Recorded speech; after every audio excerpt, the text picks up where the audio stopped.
legitness. কি ভাই, কি অবস্থা?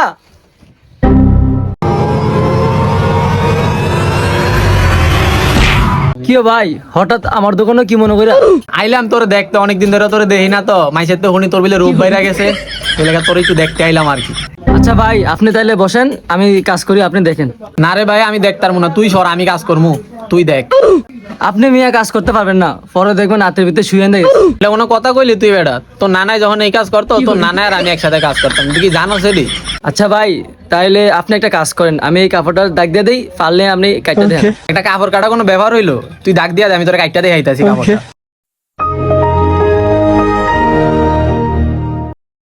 That was legitness. Yeah, it was.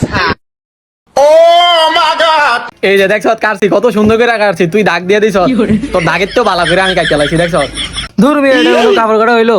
আপনি আবার বয়েন দেন, আপনি আমার নানার লগে কাজ করছেন। না রে ভাই, এইসব কাপড় কাটাটা আমারে দেবো না, তুই হর, আমি মেশিন চালামু। কাপড় কাটা আমারে দেবো না, মেশিন চালামু আমি, তুই সর। রে মিরাজ, ওরে কিন্তু মেশিন চালাতে দিচ্ছ, হয় কিন্তু বালফাকনামি করে, কিন্তু পারবো না। এও ভাই, আমারও মনে হয় আপনি পারবেন না, পরে যদি আমার মেশিনটা নষ্ট করলেন। ধরবে এটা কোনো কথা কইলে, মেশিন চালানো দিলে আমার লেগে আত্ম কি ভাই, হাতের ভিতরে শুটা ঢুকাই দিলেন, আগে কইছি বালফাক নামে করতে না।